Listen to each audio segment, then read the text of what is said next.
Assalamualaikum warahmatullahi wabarakatuh.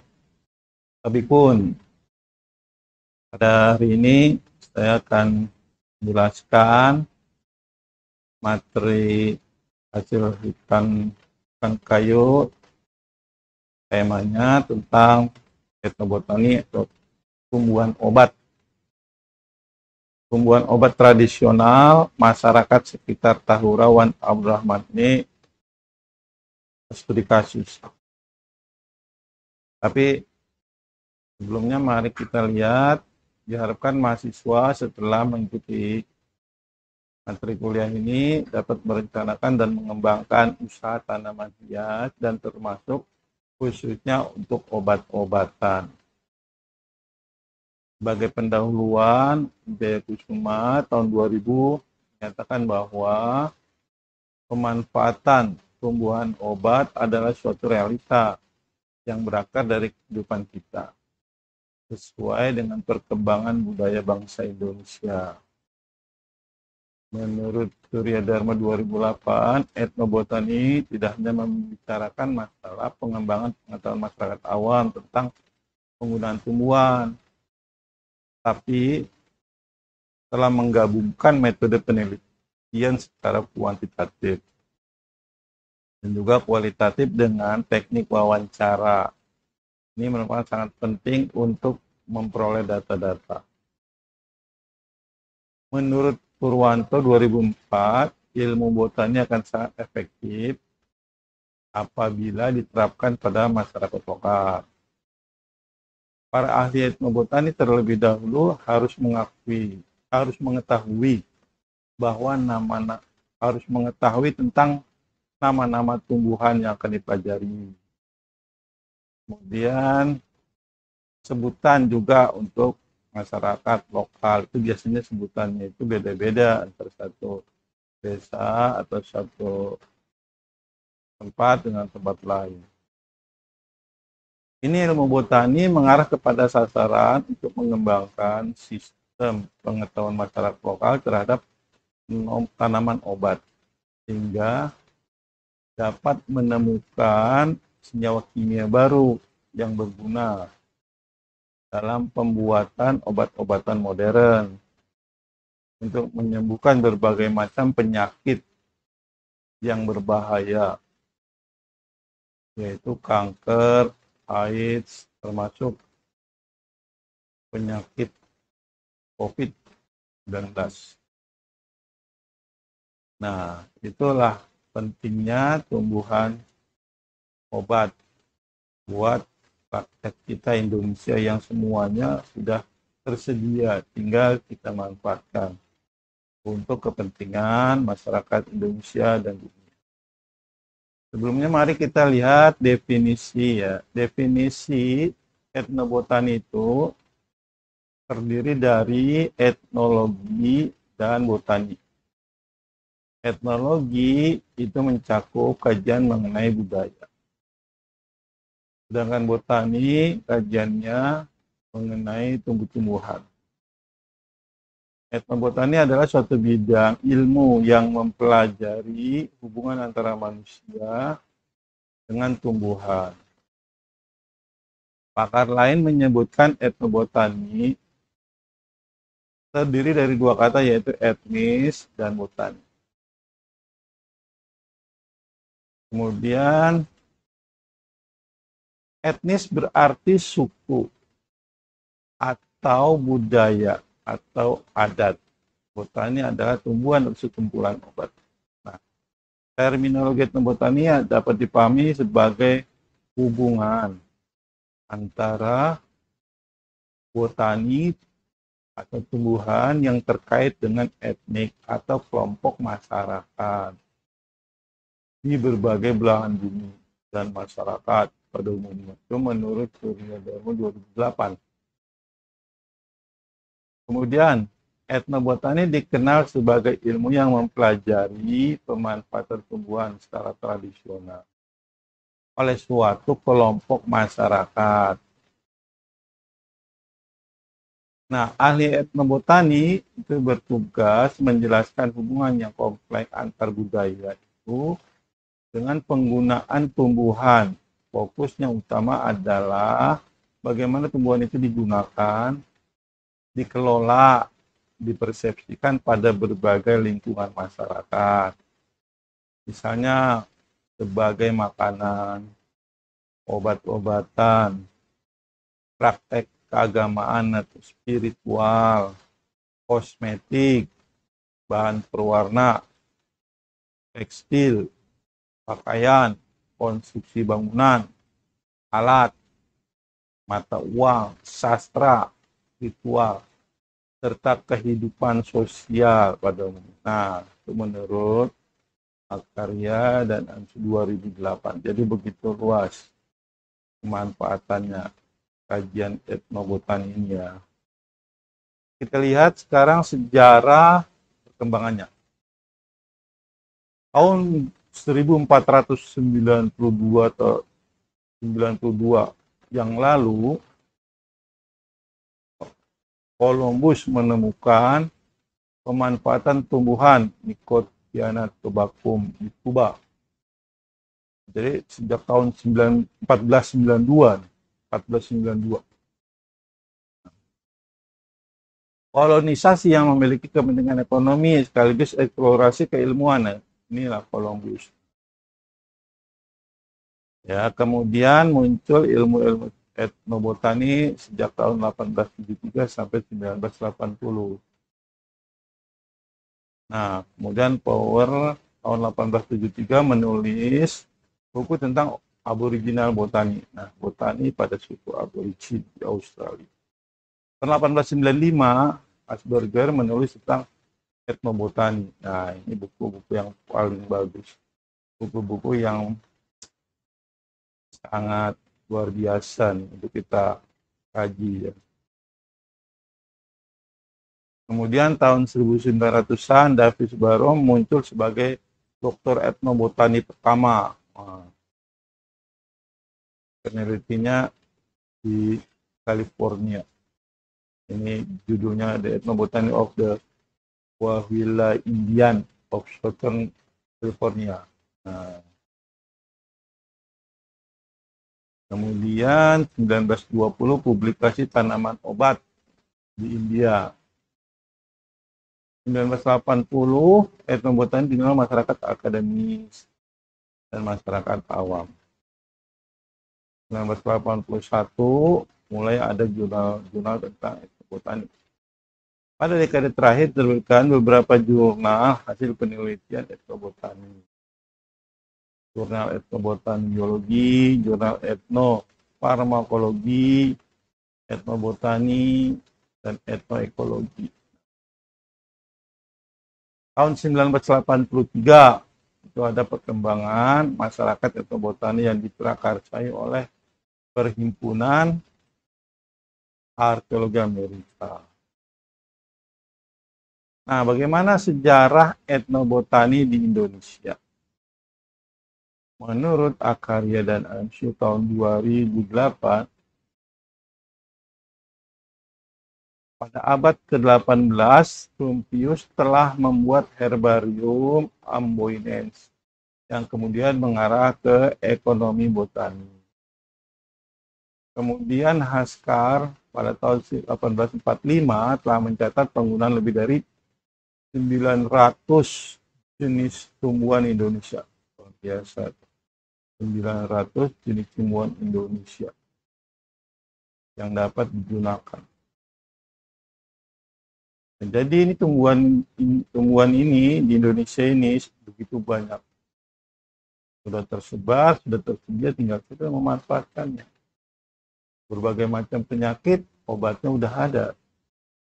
Kemudian tahun 1982 dibangun Museum Etnobotani di Balai Penelitian Botani Puslit Bogor LIPI. Selanjutnya setiap tahun diadakan setiap 3 tahun sekali diadakan seminar atau lokakarya etnobotani. Sampai akhir pada tahun 1998 tercapailah masyarakat etnobotani Indonesia. Beberapa perguruan tinggi seperti IPB, UI kini membangun program pasca sarjana mengenai etnobotani. So, berarti sangat strategis dan penting etnobotani ini ya.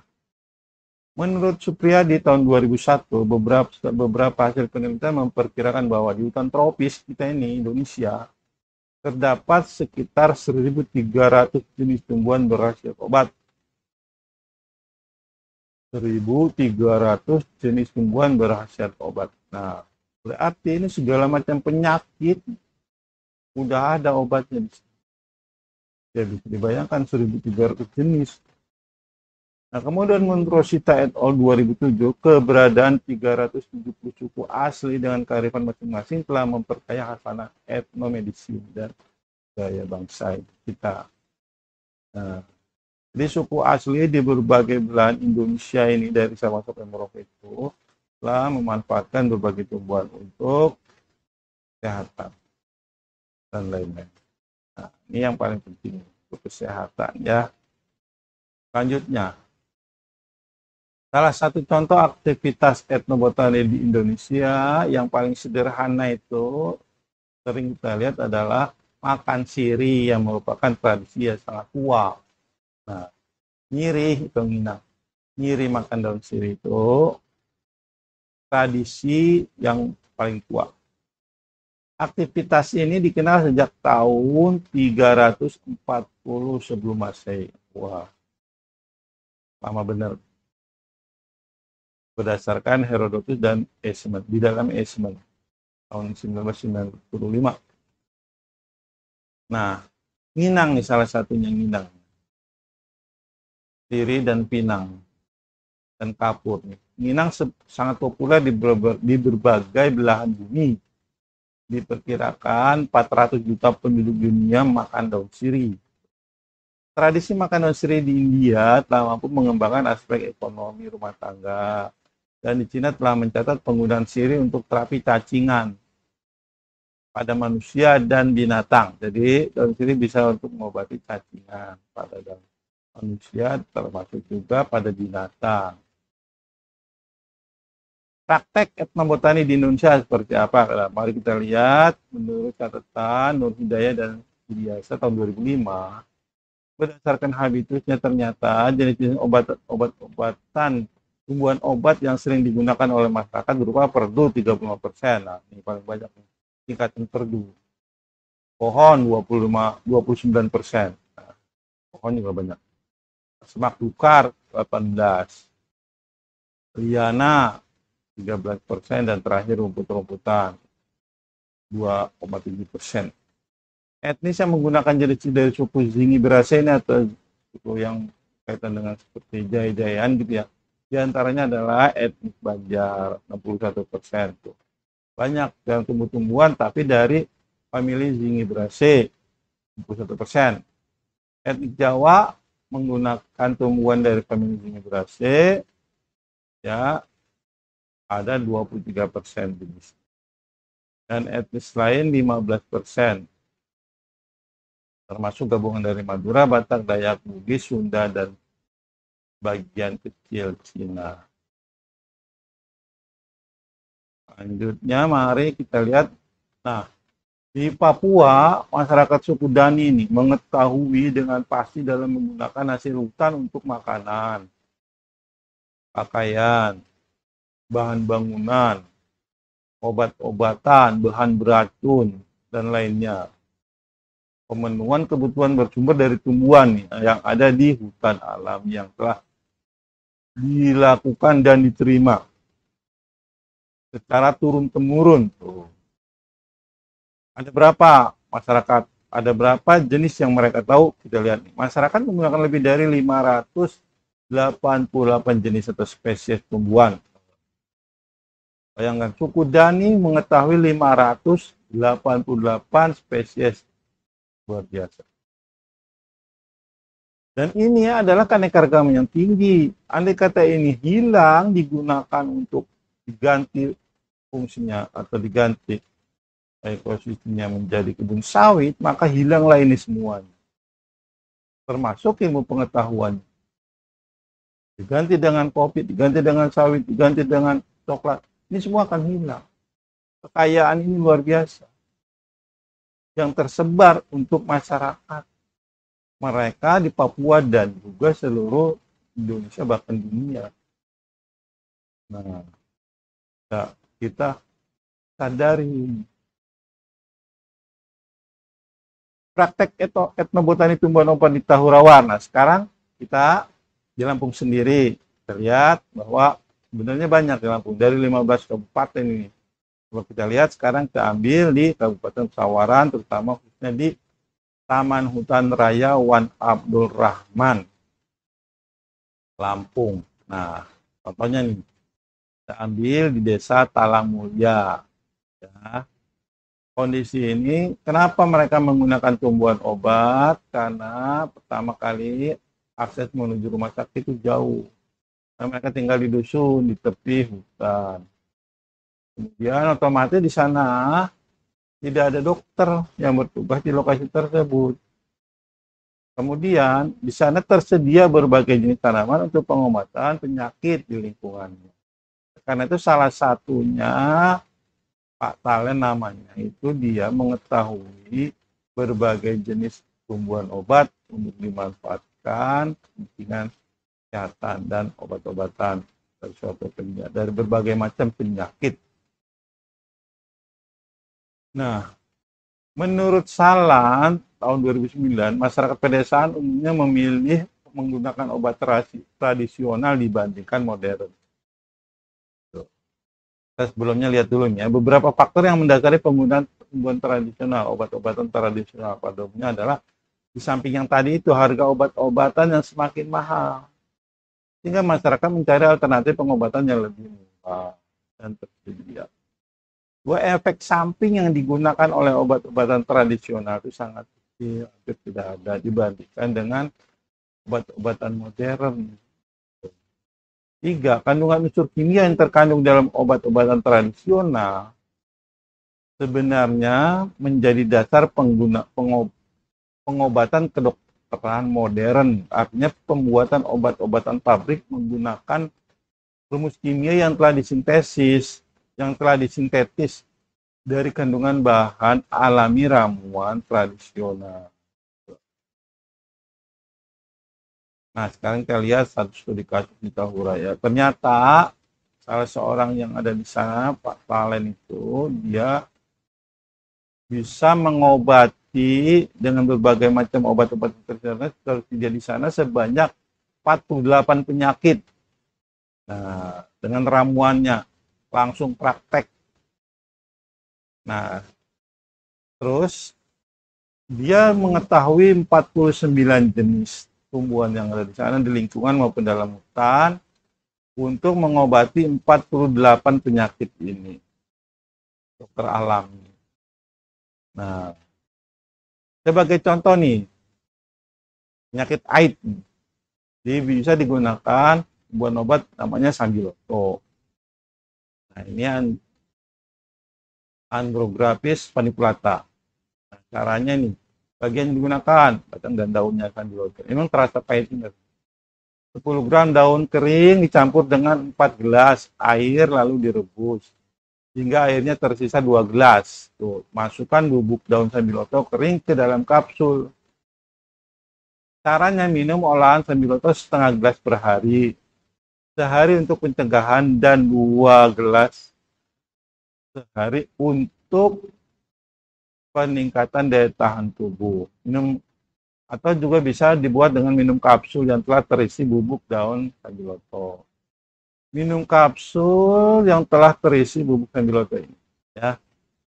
Jadi AIDS yang begitu susah, orang kalau udah kena penyakit AIDS biasanya ini alamat mati. Nah, susah pengobatannya. Ternyata di Indonesia ini bisa.